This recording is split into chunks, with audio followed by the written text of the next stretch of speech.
En nombre de la Asociación Argentina de Presupuesto y Administración Financiera Pública, ASAP, les queremos dar la bienvenida a los participantes e invitados de esta cuarta y última jornada del 30º Seminario Nacional que en esta ocasión se hizo con la colaboración del Gobierno de la Ciudad Autónoma de Buenos Aires. Para dar inicio a esta última jornada, le vamos a dar la palabra al licenciado Rafael Flores, presidente de ASAP. Buenos días a todos. Nos hemos dado algunos gustos importantes en este 30º seminario. Hemos tenido expositores de muy alto nivel, como Allen Schick, como Ricardo Gutiérrez, y para seguir en esa línea de darnos los gustos, y habiendo tenido un primer día dedicado a pensar el modelo de Estado que queremos y de qué forma ese Estado se puede insertar en el siglo XXI, de qué forma ese Estado se puede transformar en un gobierno realmente abierto, tenemos hoy la posibilidad de escuchar justamente a la persona que más sabe del Estado argentino y a alguien que realmente uno ha estudiado en la facultad, en posgrados, en cursos y demás, en una cantidad de lugares, y siempre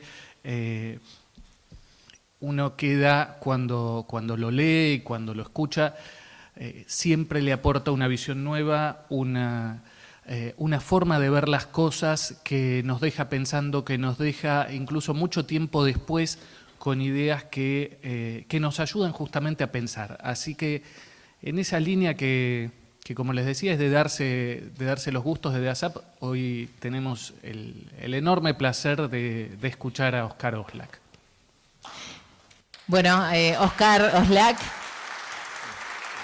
quien va a disertar sobre gobierno abierto. Damos una mini biografía de él, tiene una gran biografía, es PhD en Political Science y Master of Art en Public Administration de la Universidad de Berkeley, es doctor en Economía y Contador Público Nacional de la UBA Argentina, está graduado del International Tax Program en Harvard, en el Harvard Law School, exdirector Maestría de Administración Pública de la UBA, investigador superior del CONICET, expresidente de la red INPAE, el Inter-American Network for Public Administration Education, es ex subsecretario de Reforma Administrativa y asesor presidencial durante la presidencia de Raúl Alfonsín, fundador y expresidente de la Sociedad Argentina de Análisis Político entre los años 1983 y 1994, es profesor consulto de la Facultad de Ciencias Sociales de la UBA, profesor titular en programas de posgrado en las universidades de Buenos Aires, ISEN, San Andrés,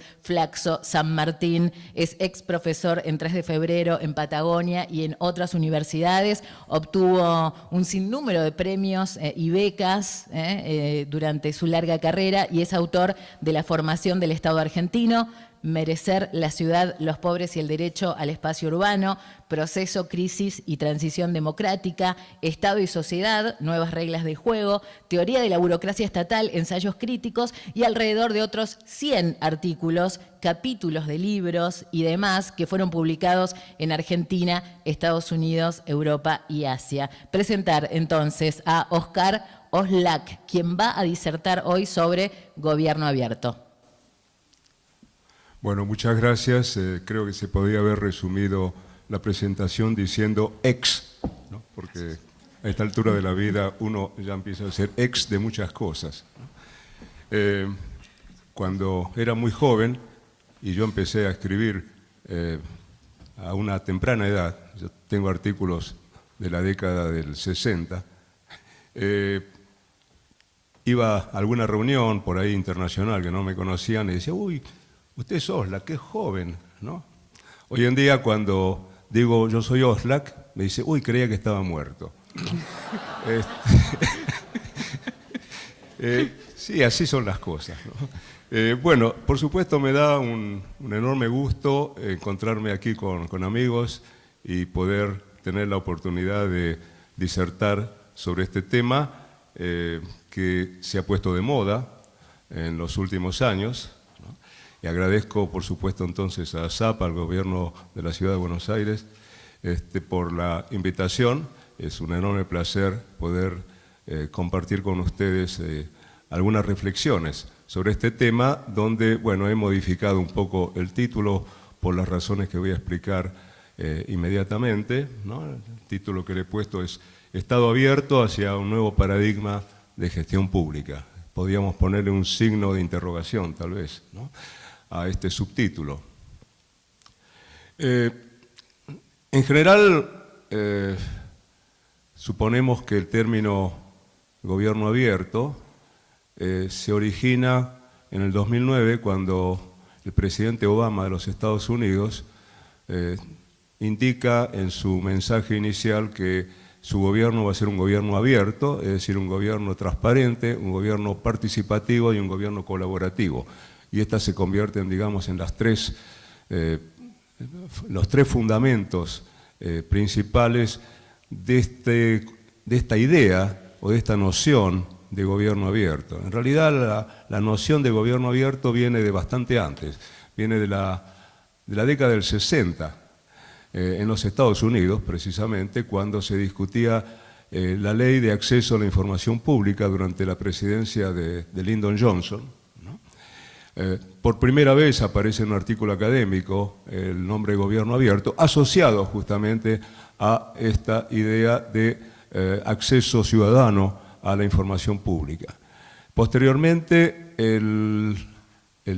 digamos, el referente de este término, ¿no?, porque todavía no hablo de concepto, hay una diferencia entre término, entre noción y concepto, y en realidad todavía no tenemos en claro qué es exactamente gobierno abierto, ¿no? Utilizamos el término, tenemos una noción general, pero definitivamente hay tantas versiones sobre lo que es gobierno abierto que, bueno, esto merece una discusión que por supuesto trasciende esta presentación. No me voy a dedicar a la exégesis del concepto. Sin embargo, va a salir próximamente un trabajo de la CEPAL justamente sobre este término, donde en realidad trato de hablar sobre Estado abierto, que es, digamos, otro término que espero que se convierta en algún momento en un concepto, ¿no?, y que he planteado hace 2 o 3 años en una conferencia internacional y que empieza a tener, digamos, algún impacto práctico en la medida en que el año pasado en Costa Rica los 3 poderes del Estado, el Poder Ejecutivo, el Legislativo y el Judicial, acordaron firmar un pacto del Estado abierto. Por supuesto, el término gobierno se debe al hecho de que la palabra Estado en los Estados Unidos se refiere a Florida o Massachusetts, ¿no?, y de ninguna manera a la utilización que hacemos del concepto de Estado en los países latinoamericanos o en los países europeos en general, sobre todo aquellos que han tenido una tradición marxista, ¿no? Yo empecé a trabajar en este tema atraído por, digamos, la novedad que implicaba el desarrollo de las tecnologías de la comunicación y el conocimiento. Y claro, ingresé al tema viniendo de una experiencia, de una tradición de investigación en temas relacionados. Voy a empezar a utilizar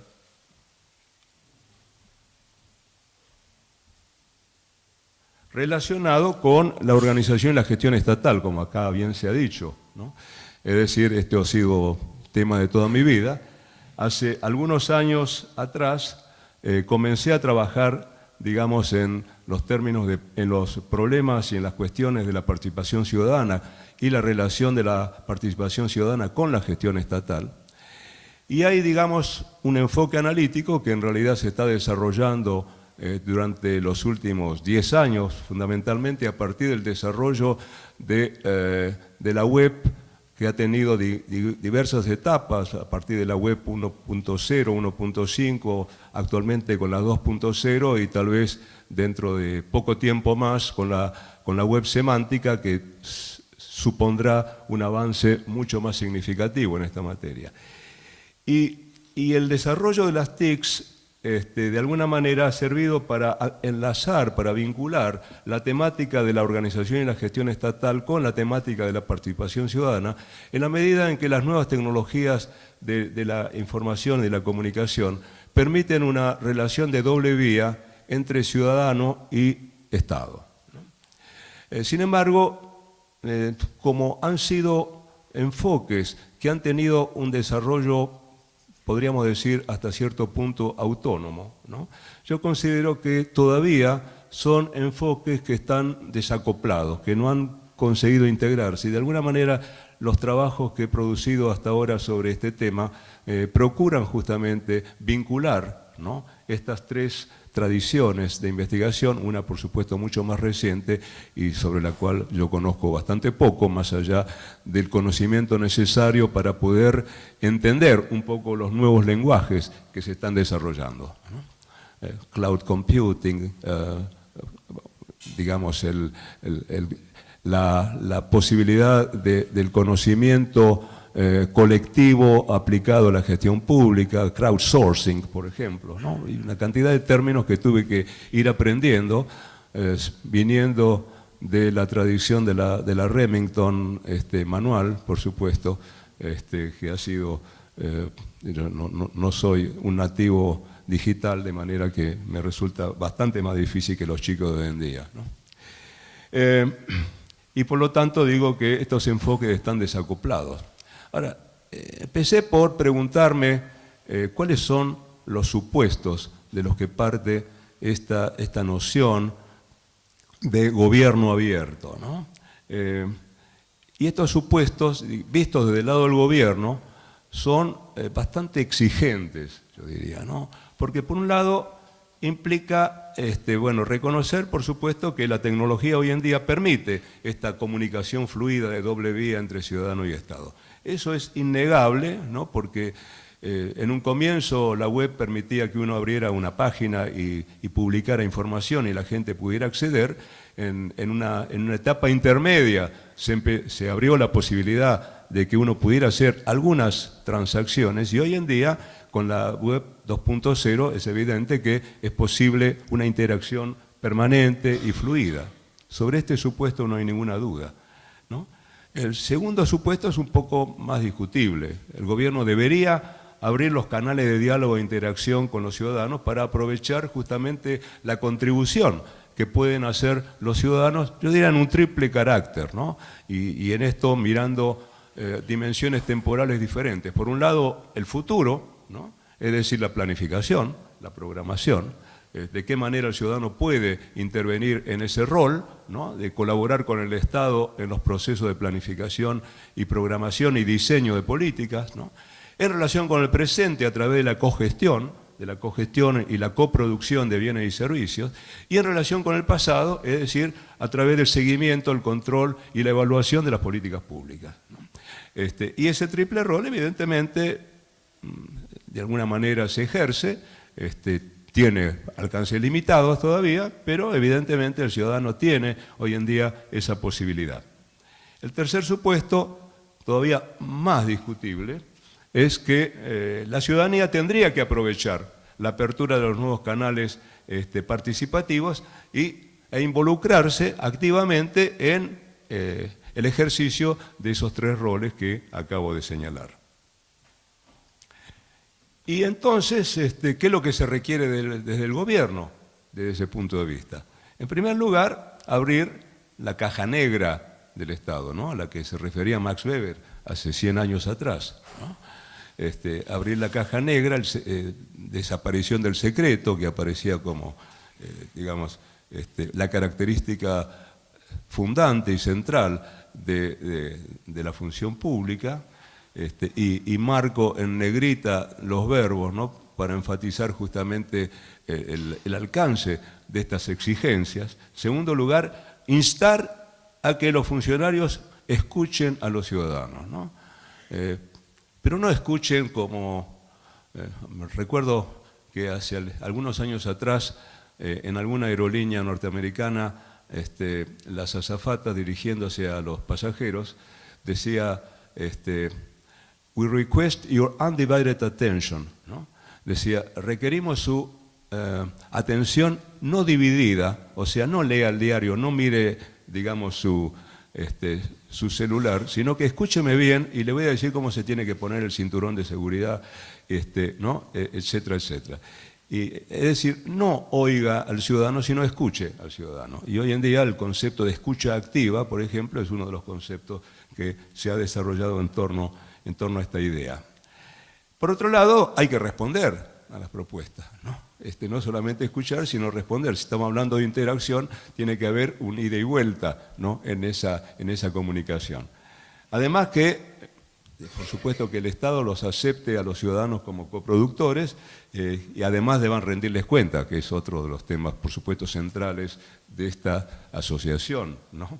La rendición de cuentas, ¿no?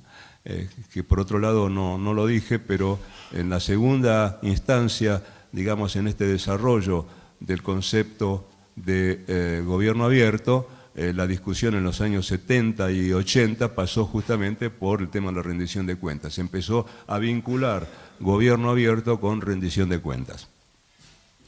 Y además, por supuesto, los funcionarios públicos tendrían que responder por las críticas y las observaciones que formulen los ciudadanos. Y en ese sentido, estamos hablando ni más ni menos que de nuevas reglas de juego en la relación entre ciudadanía y gobierno, ¿no?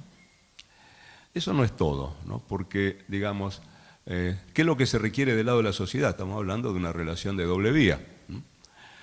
En primer lugar, la pregunta es si los ciudadanos están dispuestos a participar si se abren los canales, ¿no?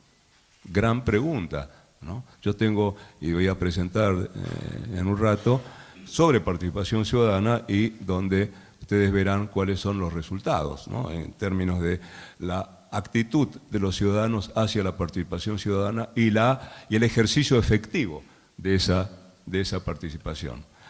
La pregunta es si es posible recrear el ágora ateniense, ¿no? Es decir, donde los ciudadanos libres concurrían a la plaza y debatían, ¿no? Los problemas de la comunidad, de la polis, ¿no? O la pregunta es si solamente va a haber sofisticados oradores o demagogos que van a discutir, ¿no? Y simplemente los ciudadanos van a prestar oídos, ¿no? Amartya Sen, Premio Nobel de Economía, dice que los ciudadanos en realidad participan, en primer lugar, cuando han sido empoderados, ¿no? Otro verbo que hemos incorporado en los últimos tiempos, a nuestra jerga, es decir, cuando efectivamente han sido investidos de poder, ¿no? Que además esos ciudadanos tienen que conocer cuáles son sus derechos individuales y colectivos. Y además, por supuesto, tienen que tener la garantía de que pueden ejercer esos derechos, ¿no? Hemos tenido en nuestra historia, no solamente durante el autoritarismo, ¿no? Una gran experiencia, ¿no? En términos de la posibilidad o no de plantear públicamente nuestras posiciones. Y que además, y esto sí es muy importante desde el punto de vista de la idea de gobierno abierto, ¿no? Que los ciudadanos tengan capacidad de analizar la información pertinente, ¿no? De nada sirve que un gobierno ponga en una página web una rendición de cuentas, por ejemplo, si los ciudadanos que no son contadores públicos no pueden interpretar de qué se trata esa información. De manera que con decir he puesto toda la información en la web, de ninguna manera estoy, digamos, haciendo una efectiva apertura del gobierno, ¿no? Hoy en día, bueno, ya lo voy a comentar enseguida, ¿no? Pero se están haciendo grandes esfuerzos con técnicas de visualización, con modificación del lenguaje con que habla el Estado, para que el Estado hable como la gente, hable como habla la gente, ¿no? De manera que, y por último, digamos que el ciudadano tenga capacidad de agencia, ¿no? Otro término que estamos empezando a utilizar, es decir, capacidad de ser o hacer aquello que el ciudadano valora. Esto, por supuesto, como supuestos, son bastante difíciles de llevar a la práctica, ¿no?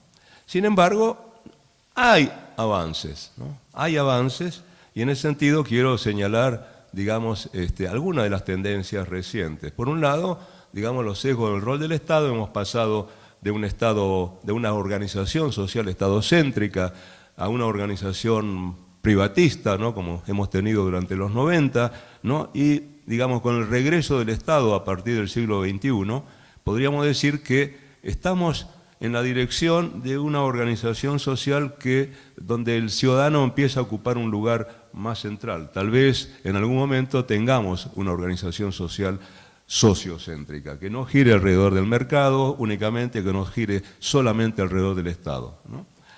Por otro lado, es evidente que las ONGs, los movimientos de base, se han desarrollado con mucha intensidad en las últimas 2 o 3 décadas, ¿no? Hay apertura de más canales de participación social. Toda la discusión acerca del acceso a la información pública ha tomado, digamos, un lugar central. Recién ahora, felizmente, hemos sancionado una ley de acceso a la información pública hace pocas semanas atrás, ¿no? Muchos países tienen el reconocimiento de este derecho en sus constituciones, y hay más de 100 países del mundo que tienen leyes donde se ha, digamos, legislado sobre el derecho a la información pública, ¿no?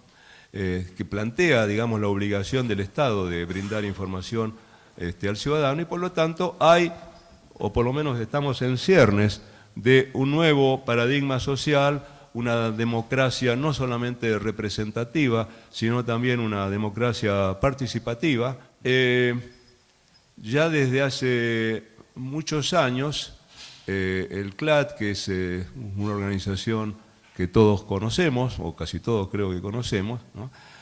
Y antes de que incluso Obama en el 2009 haya planteado la idea de gobierno abierto, planteó en una de sus cartas, que fue la Carta Iberoamericana de Participación Ciudadana, la transparencia como principio orientador de la apertura unilateral de los gobiernos, ¿no? La puesta a disposición de los ciudadanos de información, el compromiso de crear mecanismos complementarios de democracia directa, ¿no? El apoyo a organizaciones sociales para conducir acciones de formación ciudadana, para el acceso a las tecnologías de la información y la comunicación y la superación de la brecha digital, ¿no? Y la facilitación de canales de comunicación, de deliberación, de consulta, etcétera, etcétera, ¿no? Es decir, en realidad Iberoamérica se anticipó de cierta forma al desarrollo de estas ideas. Ahora, entrando un poco más, digamos, a las posibilidades concretas, reales, de que esta idea del gobierno abierto se efectivice, ¿no? Creo que todos sabemos bien que hay que establecer en primer lugar una diferencia entre datos, información y conocimiento, ¿no? Porque considero, por supuesto, creo que todos estaremos de acuerdo, de que solamente sobre la base del conocimiento uno debiera tomar decisiones y accionar, ¿no? Digamos, los datos son algo así como chispazos que permiten iluminar, atisbar, digamos, algún aspecto de la realidad, y tenemos millones de datos. Hoy en día se ha desarrollado toda la idea de datos abiertos, por ejemplo, ¿no? Que es una temática que ha dado lugar a un desarrollo muy importante de cuáles son las condiciones específicas que tienen que tener los datos para ser considerados abiertos. Tenemos hoy en día millones y millones, como jamás en la historia de la humanidad ha circulado, digamos, públicamente, de datos, pero tenemos mucha menos información, ¿no? Y hay, por supuesto, hoy en día desarrollos tecnológicos que tratan justamente de, como la minería de datos, por ejemplo, ¿no?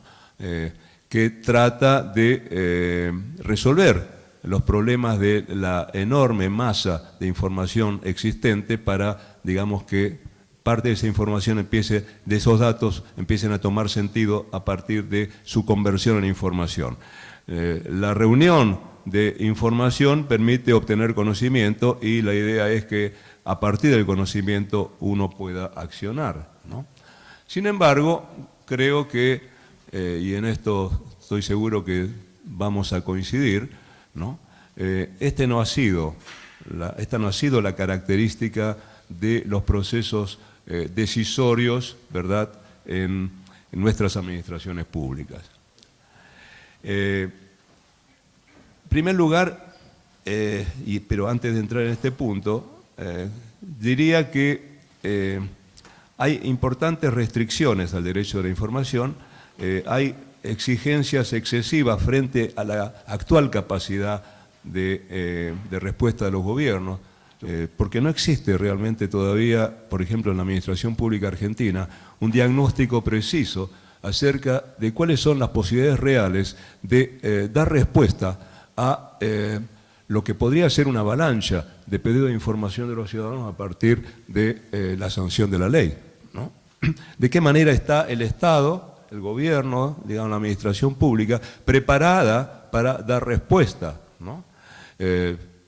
Y este es un tema importante, ¿no? Además, imagínense ustedes si el ciudadano participa en esos tres roles, ¿no? No solamente como solicitante de información, sino además si va a participar y a colaborar con la gestión pública, ¿no? Cómo se diseñan y se procesan los enormes volúmenes de datos por parte del Estado. Además, por supuesto, sabemos muy bien que los gobiernos son reacios a brindar información. Hasta la sanción de la ley hemos tenido casos en la justicia, incluso con decisiones de la Corte Suprema, ¿no? Frente a pedidos de información basadas en el artículo del presidente Kirchner del año 2003, que no fueron atendidos por la Administración Pública y que llegaron hasta la Corte Suprema para exigir al gobierno que brinde información. Porque evidentemente la información es poder, no podemos negar eso. Decía un gobernador de los Estados Unidos, no hablemos solamente de la Argentina, decía un gobernador de los Estados Unidos a sus colaboradores: nunca pongan juntos una fecha y un resultado, porque siempre va a haber alguien que va a estar esperando ese día para echarles en cara el hecho de no haber conseguido el resultado. Entonces, ¿para qué distribuir munición gratuita, ¿no? Parece razonable. Entonces, claro, distribuir información es, de alguna manera, perder poder, ¿no? Hay un problema de sobrecarga, en la sociedad, ¿no? Que preocupa a los neurólogos inclusive hoy en día, ¿no?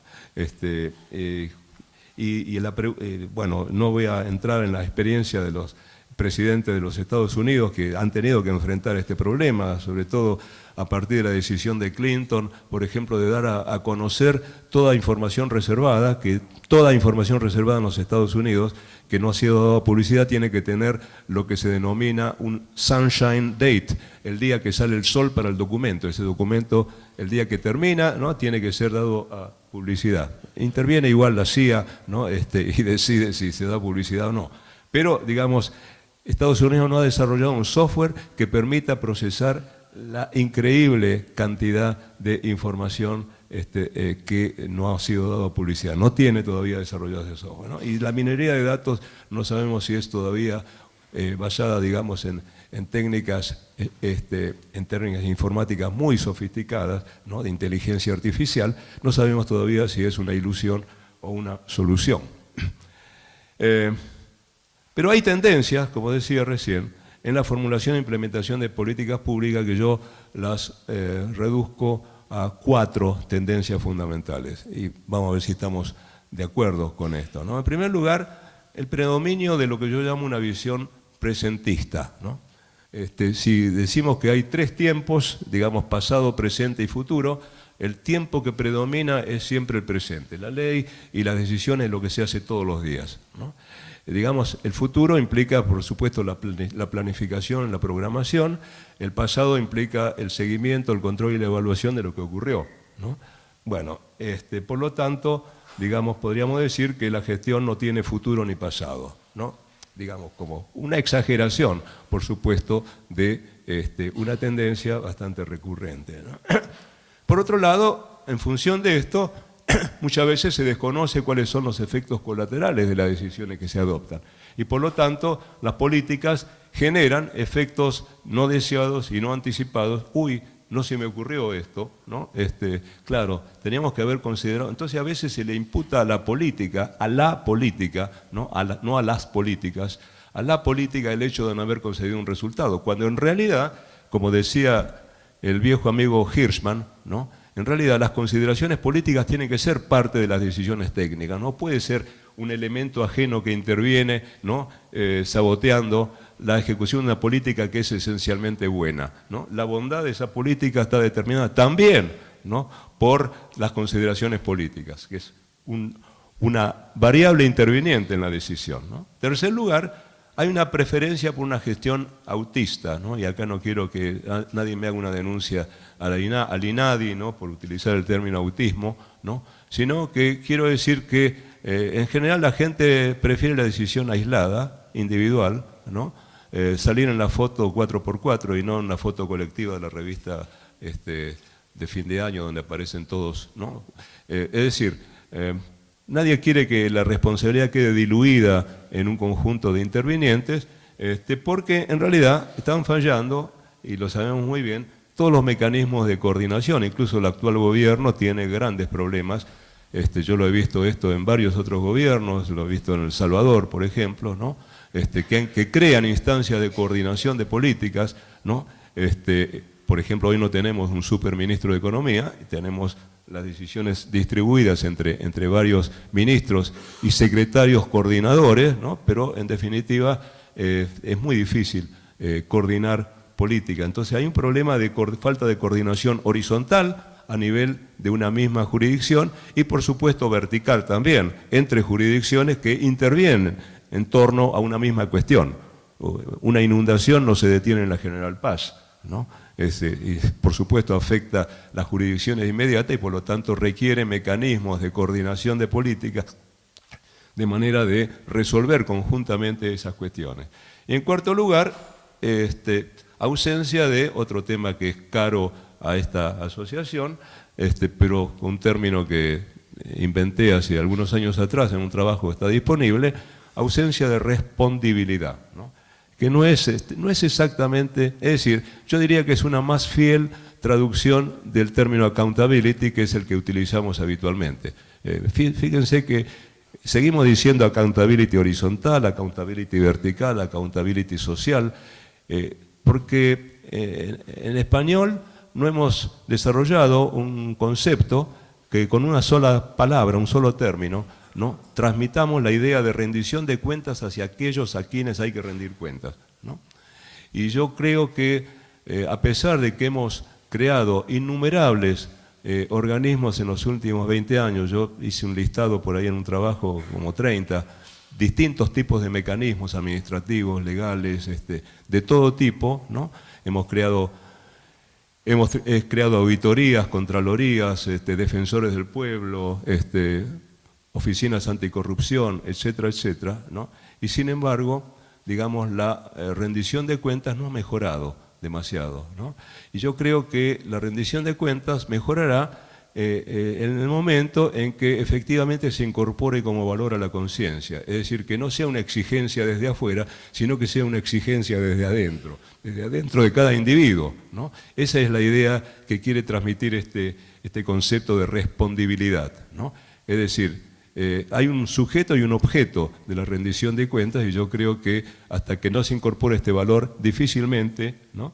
Va a haber un funcionamiento adecuado de los mecanismos de accountability. Ustedes saben también bien que en los últimos años se ha generado esta Open Government Partnership, la Alianza del Gobierno Abierto, que es una especie de red institucional que está conformada hoy en día por unos 60 países o 70 países, creo, de todo el mundo, no recuerdo bien en este momento el número.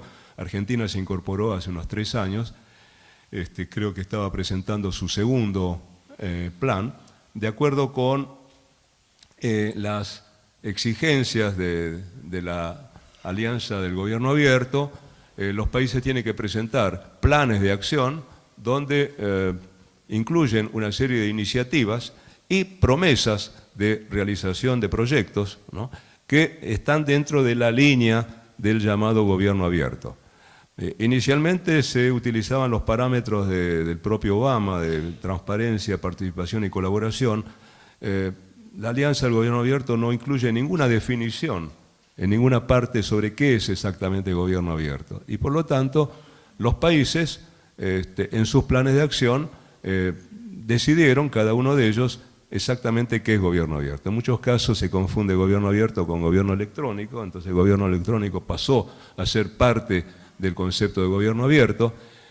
Yo con Esther Kaufman hemos escrito un libro, hice una clasificación de 26 planes de acción, los de 14 países latinoamericanos, todos los que se habían presentado, los primeros planes de acción de los países latinoamericanos, y unos 12 planes presentados por países de otras regiones del mundo, para ver, en definitiva, qué es lo que dicen los países cuando dicen que hacen gobierno abierto. Y llegué, digamos, a crear acá dice una tipología, ¿no?, pero no es una tipología, sino más bien una clasificación. Una clasificación que tiene 7 grandes categorías y unas 31 subcategorías, ¿no? Por lo tanto, ustedes van a ver muy rápidamente qué es lo que se hace en nombre del gobierno abierto, ¿no?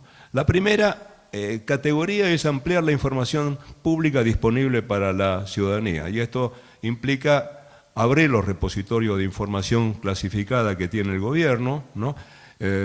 Esto supone, por ejemplo, frente a las exigencias que se van a producir a raíz del dictado de la ley de acceso a la información pública, va a implicar que el gobierno activamente ponga, digamos, en la web todos sus repositorios de información, de manera de, por supuesto, evitar la avalancha que puede producirse, o sea, que los ciudadanos puedan acceder directamente a las páginas que corresponde para buscar los datos que efectivamente el gobierno debe publicar, ¿no? Y por supuesto, esos datos pueden ser utilizados, reutilizados de la manera que el ciudadano quiera, incluso con fines comerciales. Si ustedes ingresan en España en llamas, ¿no?, pueden saber en este momento cuántos incendios se produjeron en España en los últimos años, por ejemplo, si fueron intencionales o no, qué daños produjeron, en qué regiones, etcétera, etcétera, ¿no? O si ustedes ingresan en el indultómetro, ¿no?, van a saber cuántos indultos produjo el gobierno español, por ejemplo, en los últimos años, por qué, a qué personajes, etcétera, etcétera. Bueno, y así, digamos, esa es una información disponible, ¿no?, por parte del Estado, que puede ser utilizado comercialmente. De modo que el gobierno se transforma en una especie de plataforma, ¿no? El gobierno es hoy en día una plataforma. Dejó de ser la máquina expendedora, o tal vez dejará de ser en algún momento la máquina expendedora de refrescos, ¿no?, donde uno coloca una moneda, o sea, coloca los impuestos, ¿no? Se produce, digamos, internamente un proceso y sale una botellita, o sea, el servicio que estoy buscando, ¿no? Hoy en día el gobierno empieza a hacer algo diferente a eso, ¿no?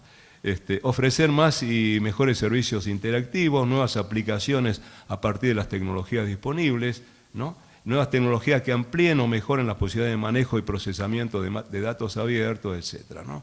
Una segunda categoría, que es mejorar el acceso a la información pública y a las transacciones con el Estado, lo cual supone, en primer lugar, dictar normas que aseguren los derechos de los ciudadanos de acceder a la información pública, como la ley que acaba de producirse, medidas para promover la inclusión social de poblaciones discriminadas, estándares y procedimientos para que las estadísticas oficiales resulte más fácil de interpretar, los que les decía antes, por ejemplo, sobre las técnicas de visualización que se hacen en Estados Unidos, por ejemplo, en todos los estados de los Estados Unidos se han desarrollado estas técnicas.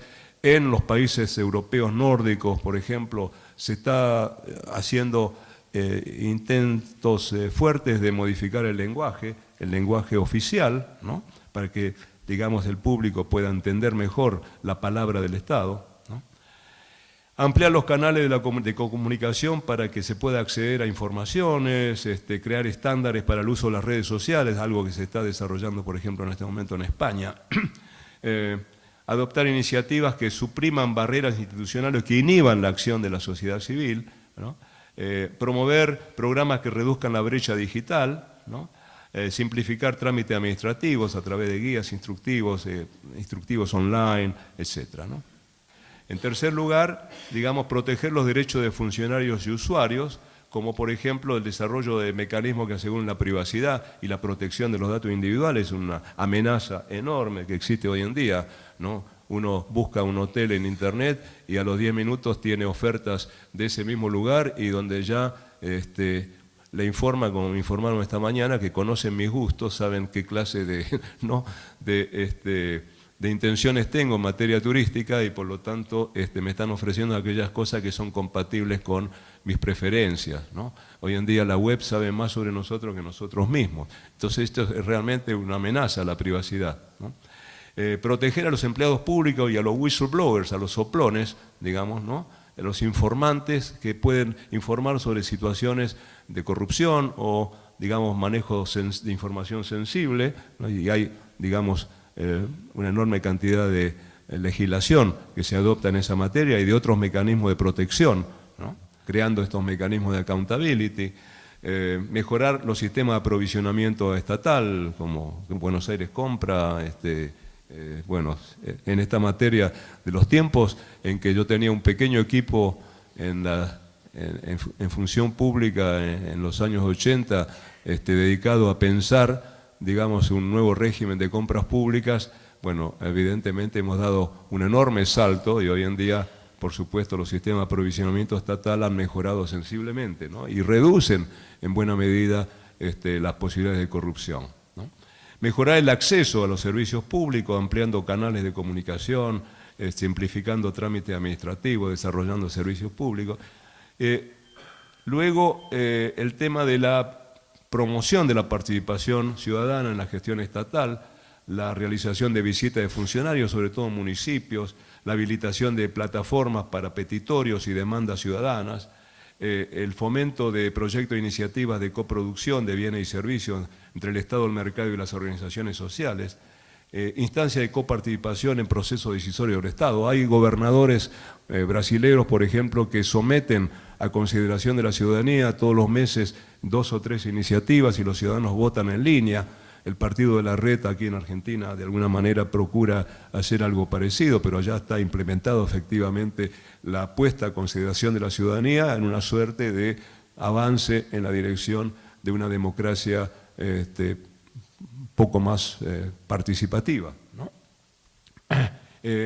Y invitar justamente a que los ciudadanos expresen sus opiniones y sugerencias al gobierno, sobre todo a través de encuestas permanentes, ¿no? Que implican una devolución inmediata de la opinión del ciudadano. Y por último, digamos, aumentar la capacidad institucional para una gestión abierta, porque en definitiva el Estado tiene que prepararse para justamente enfrentar los desafíos que significa un gobierno abierto y por lo tanto tiene que desarrollar metodologías e instrumentos, evaluar la calidad de los servicios permanentemente, promover intercambios internacionales, los hackatones, por ejemplo, ¿no? Es decir, esta mezcla de hacker y maratón, ¿no? Donde se reúne un grupo de expertos 1 o 2 días y desarrollan nuevas aplicaciones en función de problemas que se les plantea, ¿no? Y bueno, y esto ha tenido impacto. Implementar programas de formación y capacitación. No podemos pensar que el funcionario que retenía información hoy en día automáticamente, porque hay una ley de información pública, esté dispuesto a brindarla y cómo la brinda, qué formato y cómo se modifica esa cultura, por ejemplo, ¿no? O, por ejemplo, normas de hosting, de minería de datos, de conservación y recuperación de archivos.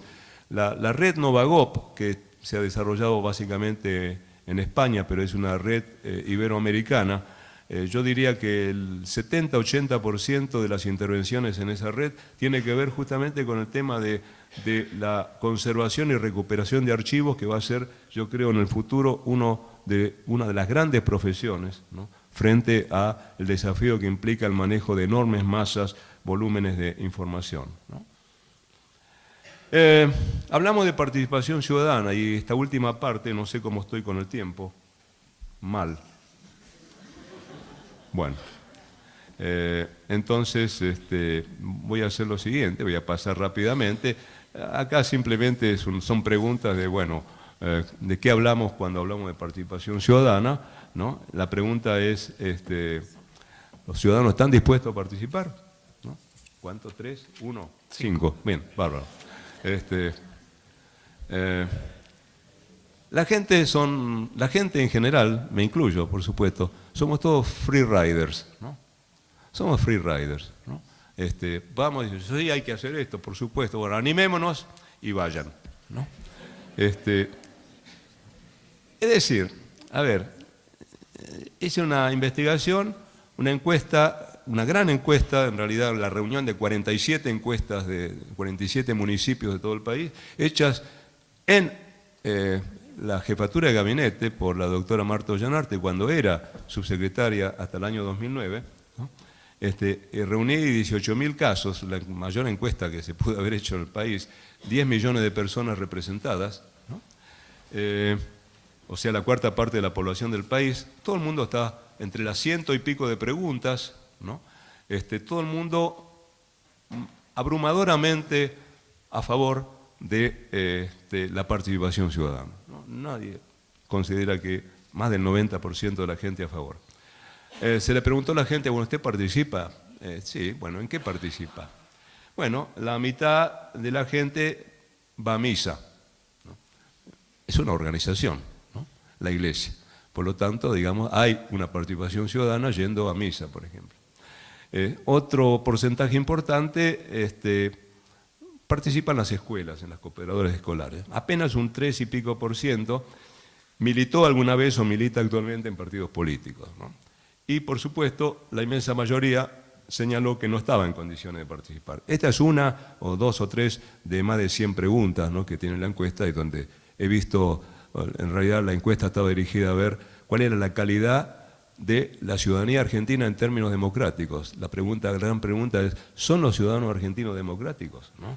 Y puedo asegurarles que hay grandes dudas, ¿no?, como respuesta a esta pregunta. Y acá está, digamos, las causas de la no participación, ¿no? Prefiero dedicar el tiempo a mi familia y amigos, aunque me interesa no tengo tiempo, no encuentro la organización que me venga bien, no tengo la seguridad de que mi esfuerzo valga la pena, etcétera, etcétera. Hay un montón de consideraciones. Ahí tienen ustedes un gráfico que muestra las causas de la no participación, ¿no? Con lo cual, digamos, y esto voy a pasar, sí, realmente muy rápido, nosotros como ciudadanos tendemos a ser vistos como los administrados, ¿no?, cuando en realidad somos los principales de la relación. El Estado no es más que nuestro agente, ¿no? Y por lo tanto, digamos, el Estado tiene capacidad de tomar decisiones en nombre de nosotros, que somos el principal, que pueden afectar positiva o negativamente nuestros derechos, ¿no? Y puede estar, sí, bueno, voy a pasar por alto en todo caso en la discusión, vamos a entrar en este punto, voy directamente a las conclusiones, una pregunta, como decía Obama, pero también lo decía Clinton en su momento, put the citizen first, ¿no? Pero ¿cómo poner al ciudadano en primer lugar? Y hay una serie de utopías que se han planteado en los últimos tiempos, ¿no?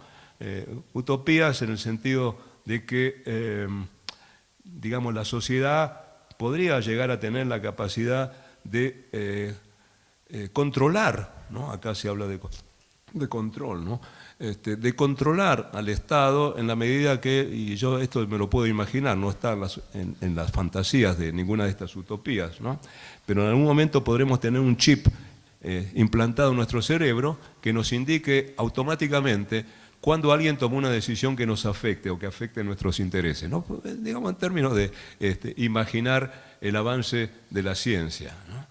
La pregunta es, bueno, ¿podemos llegar a tener información sobre lo que hace el Estado y saber en qué medida nos afecta colectivamente o individualmente o sectorialmente, ¿no? Esa es la gran pregunta, ¿no? Hay tendencias, por cierto, hoy en día la apertura del gobierno como plataforma, mayor involucramiento, transparencia en tiempo real, ¿no?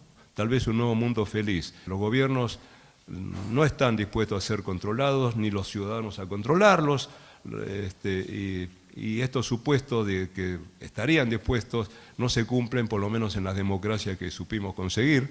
Hay renuencia de los funcionarios a dar información, hay indiferencia ciudadana, ¿no?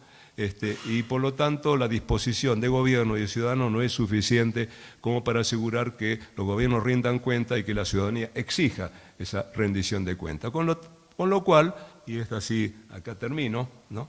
Los supuestos en los que se basa la filosofía del gobierno abierto contradicen la orientación habitual del estilo de gestión estatal y la disposición ciudadana a la participación. La información es un insumo crítico, las restricciones operan contra las posibilidades de participación ciudadana, la sobrecarga de datos es importante y la ciudadanía tendría que estar efectivamente alerta, ¿no?, a la manipulación informativa por parte de los gobiernos, al ocultamiento, a la distorsión de los datos, y seguramente en el futuro habrá intermediarios para eso que tendrán que asumir esa responsabilidad, sobre todo las organizaciones sociales. Nada más, muchas gracias.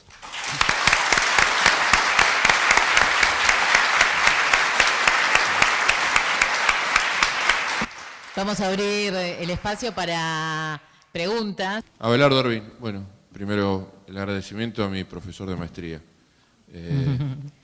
Y en un trabajo que usted publica en 2013 sobre estos temas, plantea la disputa de poder para el procesamiento de datos, o sea, quién hace el data mining. O sea, yo creo que hay mucha confusión entre gobierno abierto y open data, y poner datos de libre disponibilidad sin procesar implica un esfuerzo que los ciudadanos en general no pueden hacer. Entonces el tema es quién hace ese procesamiento. Ayer se presentó algo acá que hace ASAP, que me parece muy bien, pero el tema es quién procesa los datos para transformarlos en información.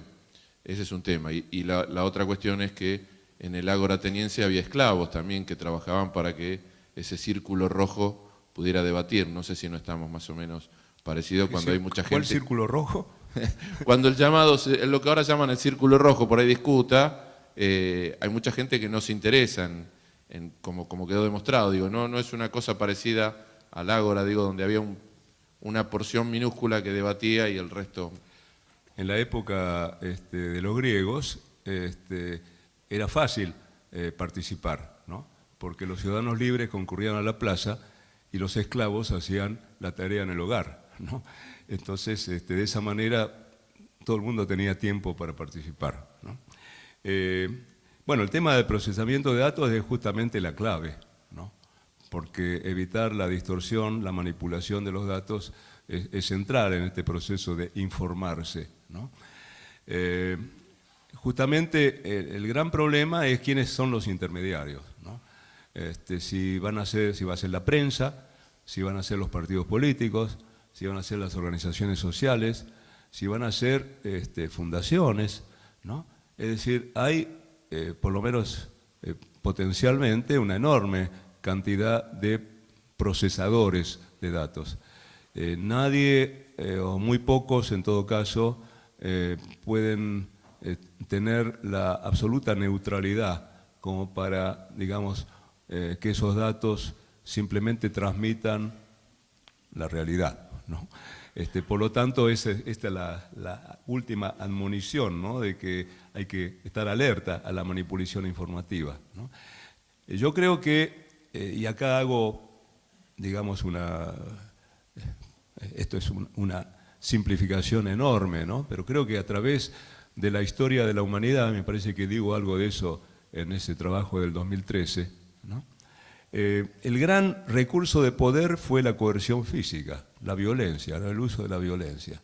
Y esto fue así durante la etapa de la esclavitud, durante la etapa de la servidumbre, ¿no? El segundo gran recurso de poder, ¿no?, fue el capital, los bienes materiales, ¿no? Con el capitalismo, digamos, pasó por supuesto también junto con la violencia, el uso de la violencia, a ser un recurso de poder fundamental.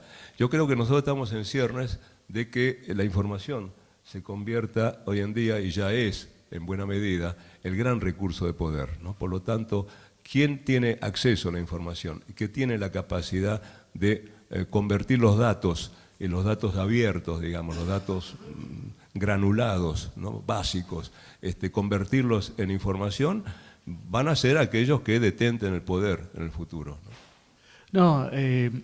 Mientras hablabas, recordaba, ayer tuvimos una presentación de la provincia de Córdoba, donde contaban su experiencia con el gobierno abierto, y una de las cosas que manifestaban y que les había generado sorpresa cuando empezaron a abrir la información es que la mayor parte de las visitas que tenía el sitio eran del exterior del país.